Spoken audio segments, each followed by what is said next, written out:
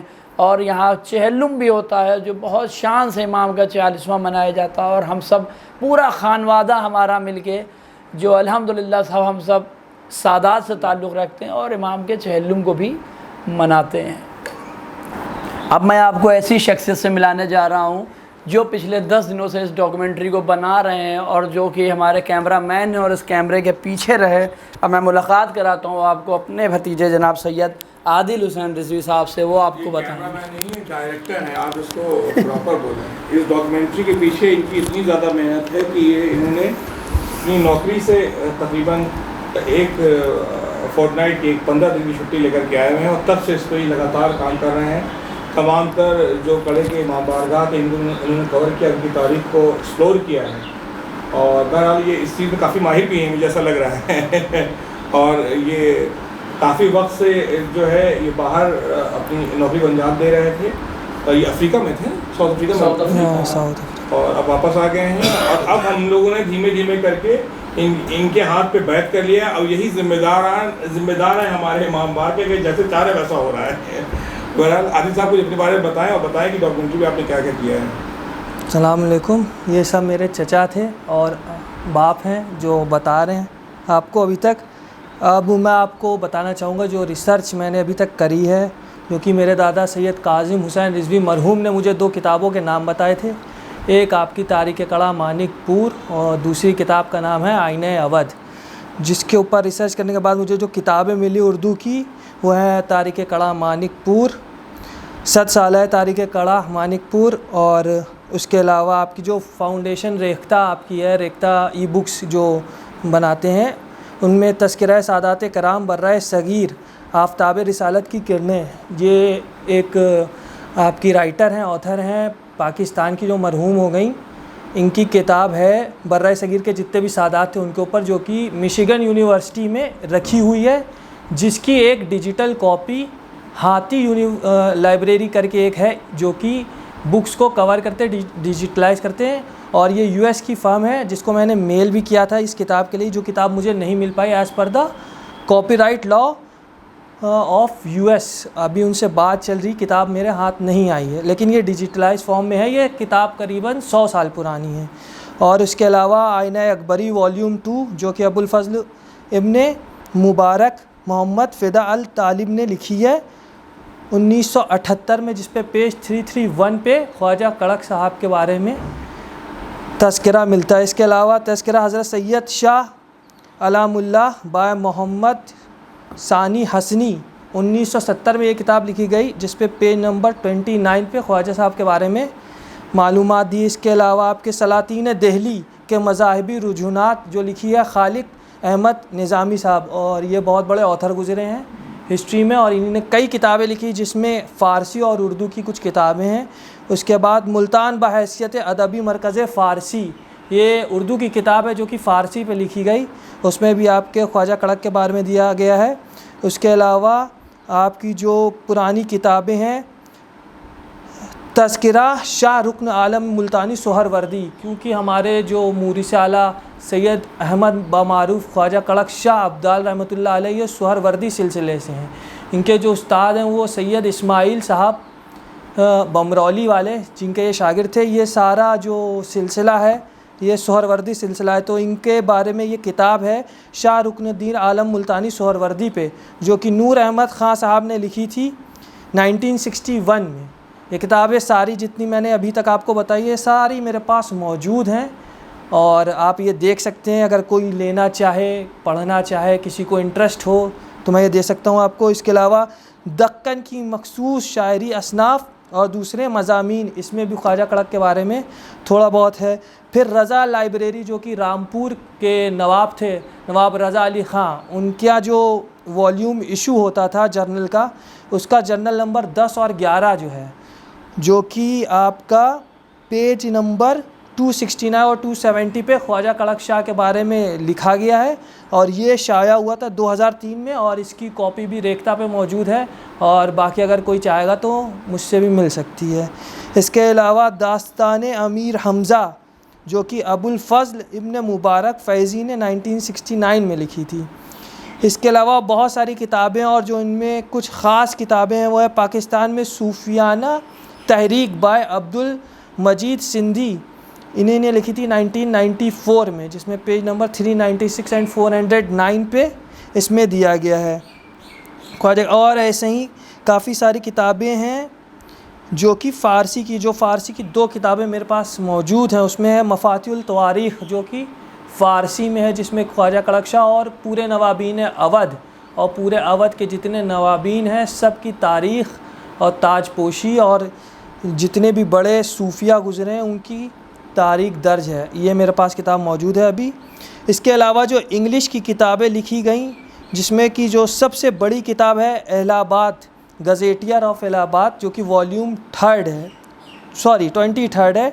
District of the United Provinces of Agra and Oudh by HR Nevill. اس کتاب کو 1911 میں لکھا گیا تھا, جو میرے پاس موجود ہے, جس میں خواجہ کڑک کے بارے میں اچھے سے تفصیلی گفتگو کری گئی ہے. اس کے علاوہ اور دیگر کتابیں, ایک کم و پیش 100 سے زیادہ کتابیں ہیں جو کہ ہمارے پاس موجود ہیں, جس میں خواجہ کڑک کے بارے میں اور کڑک کے بارے میں موجود ہے. اس کے علاوہ جو آپ کی تاریخ قلعہ مانک پور میں واقعہ ملتا ہے خواجہ کڑک کا دور آپ کو جا کے ملتا ہے علاء الدین خلجی سے.